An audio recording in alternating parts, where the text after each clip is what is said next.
Very warm welcome along. So I promised you that we would talk about Group A just to set the picture for you in this one. Napoli had a 100% record coming into this day's play. Liverpool did still have the opportunity, the potential to top the group, but they would need to win by 4 goals or more against Napoli to do that, playing at Anfield. And they could actually have gone 1 goal down early on, Micah.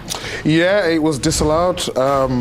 Ball comes into the box from a set piece here, and it's a brilliant run from Ostergaard and a really good header. I think you might see on the next angle. You just see his blue shirt just ahead, and this is why technology was brought on. We're talking about millimetres, but in the end, it was a correct decision. So, wasn't meant to be. Great decision. It was a VAR at its best. So now you like VAR? I love it. So let's look at the goal that Liverpool did get then. The first goal that Liverpool get through Mo Salah. Yes, Mo Salah. I mean, a lot of discussion in here, especially for myself. I was wondering whether Núñez actually got the goal, but Mo Salah's been given it.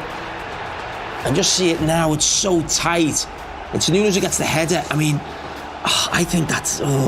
It's not clear and obvious there, so, is it? I mean, how big's that line? When you, I mean, but if that is Mo Salah's goal, as UEFA have given it to him right now, that means he is on 41 goals in Europe for Liverpool, which is now level with Steven Gerrard. Wow. Impressive, well done. They get a second goal as well. Darwin Núñez with that second goal, definitely with the second goal. Yeah, finally he got lucky, but I love the reaction of, well, love or not, whatever, the reaction of Van Dijk is like, how lucky am I? You know, obviously he must be thinking about Nottingham Forest, opportunities and everything, but the most important thing is this guy is getting goals, and I think it's very good for Liverpool that, you know, for a striker it's very important if he can get goals. It's really interesting watching Núñez. He comes on, he makes a huge impact, and he hasn't set the world alight. You know, he's not done what Haaland's done, and people are expecting more for the price tag. But when you actually look at the minutes he's been on the pitch and how many goals he's scored per minute, his numbers are actually scary. You know, he's probably come on there for 20 minutes and he's got his goal. So he's actually made a huge impact. But there's still something not quite there where, you know, Jurgen Klopp's going to play him every single game. He's still searching for a sort of a system and how to fit him in. He's very, very raw. But I think there's something, I wouldn't say special is probably a bit much, but there's something about him that you think you can't take your eyes off him when you're watching him play.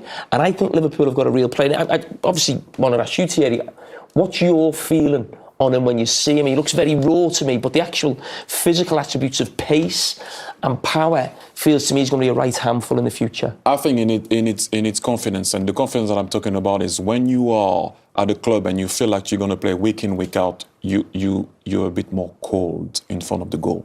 Because he wants to please so much and do so much and wow, he wants to wow the Liverpool fans. Sometimes he rushes it. You know, he gets the ball, he rushes it instead of controlling the ball, going back on his right foot or finish it clean.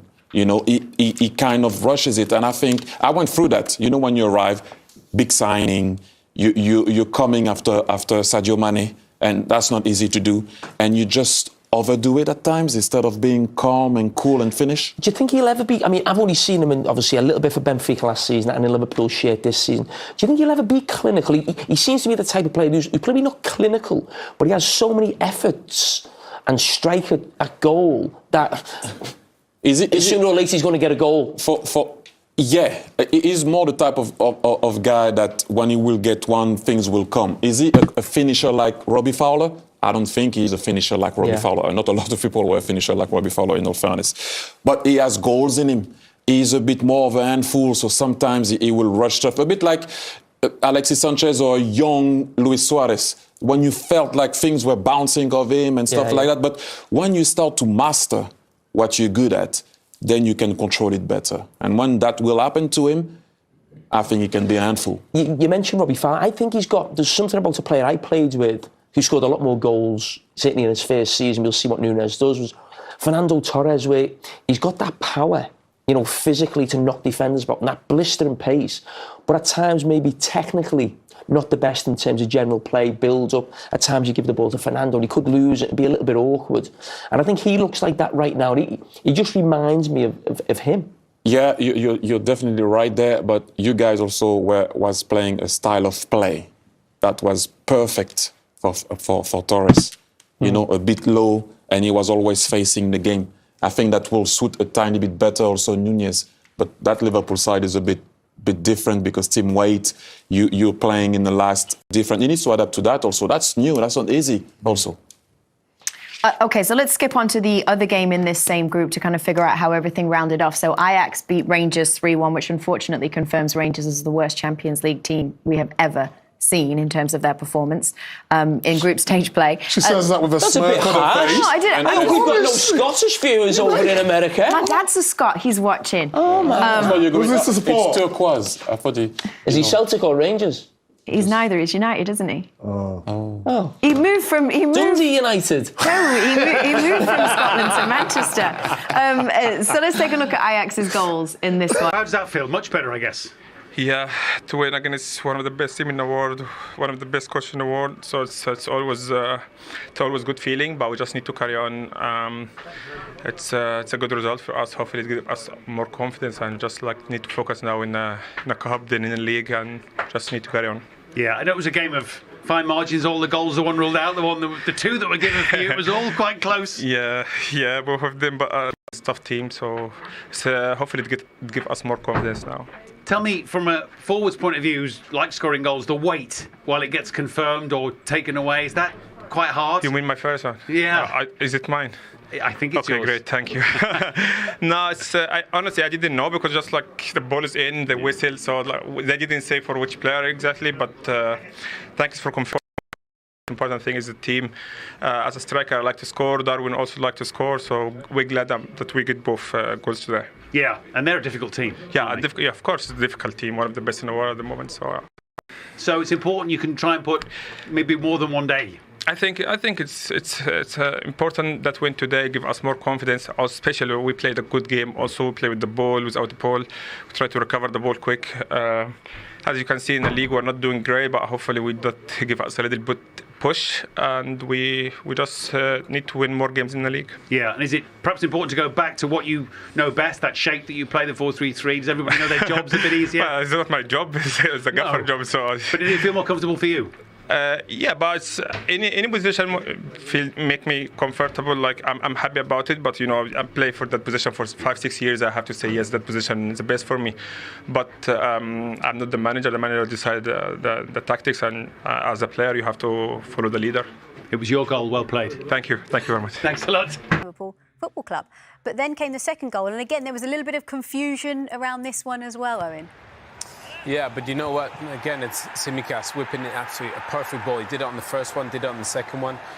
Maybe this is a little recipe for Liverpool, you know, set pieces, keep clean sheets, obviously with Van Dijk and Nunez and Konate and the big presence that they have, you know, they're a huge threat on set pieces. Yeah, that's the angle, isn't it? Because we all thought it was offside, didn't we? Well, no, at that point? to be fair, I don't think he knows much about it, Nunez, does he? No. I mean, I think obviously the defender's just in behind him. Zielinski playing him onside. But again, if the delivery is good like it was from Tsimikas and those guys can go attack the ball, then Liverpool should be one of the best teams in the Premier League on set pieces. We said before the game, keep clean sheets. With set pieces and Mo Salah, that's more than enough firepower. One thing I would say as well, Seema, is, you know, we can criticise all we like and sit here all we like and say, oh, you know, they're taking 2 minutes, 3 minutes over those decisions. There were some really tight decisions today. And isn't it nice that we've got the right decisions every single time? I know some people love technology, some people hate it, but we've got 3 correct decisions there. The first goal being ruled offside, only just, but obviously the second 2 goals there, one that crossed the line and the second that was onside. Well, let's actually have a look at that first decision that you're talking about. And this was Østigård, wasn't it? This took a while to come to the right decision, though, didn't it, Rachel? Yeah, and when we saw it initially, you could see that Osman was definitely offside, and if Østigård hadn't been ruled, which we can see from this beautifully drawn 3D diagram here, that he has fractionally gone too early, that Osman would have been offside and interfering, and the goal would have been ruled out as well. Okay. Yeah. But overall, for Liverpool Football Club, what does a win like this do for them, given the situation they were in coming into this match? I think Mo Salah nailed it. You know, this is against one of the best teams in the world, the most informed team in Europe. So if you can keep a clean sheet against the highest scores in Serie A, the highest scores in the Champions League, you know, Rachel made the point. Trent Alexander-Arnold, he barely went over the middle line of the pitch. All the passes he played were from a deeper area because obviously I think they wanted to be more defensively solid. And you'd have to say it worked tonight. So credit to, Jurgen Klopp and the players for working the game plan and being effective on the break. Yeah, and I guess the fans and the players wanted to show the reaction, didn't they? Did you enjoy that? I did. And I would have enjoyed the game even without the goals, even when they're obviously the important stuff. But we showed tonight a really good reaction. Being compact makes all the difference. It makes all the difference.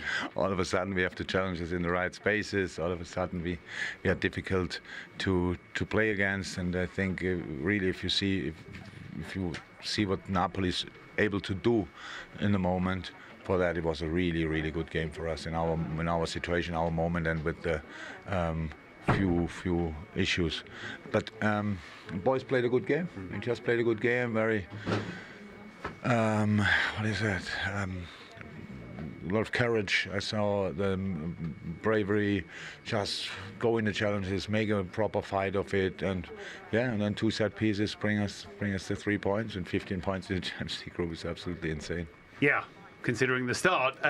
Is it too simple to say kind of back to basics? Is that too simple? No, that's fine. I would consider that rather as a compliment, to be honest. If you saw that, that's what we have to do. That's the start for everything, and so from that point of view, I was really happy with the performance. Yeah, Mo talked about trying to recover the ball quickly. That's a Liverpool trait, huh? Yeah, that's important, of course, as well. But it's not always because you only can recover the ball quickly after you lose it. But there are other situations when they have their build-up, and it's a real football playing side. You have to be compact. In the first game, we were just in the first game against Napoli. We were just much too wide, no patience, nothing, and just tried to push through what we wanted, and then didn't react on what they did, and that was obviously much better tonight. And so I'm really happy. You mentioned before the match that Curtis would have to work hard in a strange position. He worked pretty hard. Yeah, he did. He played a good game. He played a really good game in both directions. I liked him, how he was involved in all our defending stuff, how the wings are responsible for keeping it together. So that's how it is. If they are too early out, then we are exposed. We cannot do that, again, especially in the quality opponents we face constantly. So, yeah, he did well. Yeah. 3 goals, 1 given, or 1 not given, 2 given for you. From a manager on the sidelines, is that weight, is it tough? I heard it was some technical issues. Yeah, it took a long time. Yeah. So, yeah, of course it's tough. But in the end, for us tonight, it was all right. Waiting long is okay when in the end it goes in your direction, so 3 times our direction. That's fine. I didn't see the first goal now. I think after that long time, they probably made the right call. Yeah. So for us, the same. So the 2 goals I saw back, and so that's fine. Jurgen Klopp pleased with his team's performance. He mentioned Curtis Jones in that. Were you impressed with him? Yeah, I was. I've seen him a lot in that position coming through the academy. Steve McManaman obviously mentioned it during his commentary as well. He's seen him even more than me. That's always been his position. He's almost, because Liverpool have been so strong in those front 3 positions over the last 5 years or whatever, then he's hardly got a look in the position really he's grown up with and played in. And he's been shuffled back into the midfield 3. So it was nice to see him in a more advanced position today. He used to beat players, score goals. He was a real attacking threat, use his pace. But then, as I say, he got into the team as more of a midfielder. So nice to see him in that position, and he did himself a lot of justice. And I guess tonight's win also puts Liverpool in a good position ahead of their game at the weekend against Spurs. Well, they've got to make it count. Everyone thought they'd bounce back when they beat City 1-0, but then it didn't quite happen after that. So I think Jurgen Klopp, he alluded to in his interview, and we talked about it, the fact that they changed the tactic a little bit against an an excellent team that's been free scoring. I want to see, Jurgen Klopp's one of the best coaches in the world, no doubt, and he's the right coach to take this team forwards. But I think it'd be pleasing for him to set up how they executed the game plan, how it worked, and whether they'll take some of that into the Premier League or not. Lots of positives to build on from tonight? I don't think there's any negatives. I just thought they played really well. Professional performance against a really good team, great attacking players. I think he'll be delighted with the response. They're obviously still missing some key players. But I thought they performed really well in a moment when they've got a bit of adversity in the league especially. But they're flying in the Champions League. And I think champions, they don't give up that easily. This has been an iconic team, really, in the last five years. and they're not going to go away quietly. So I think Klopp will be really proud of his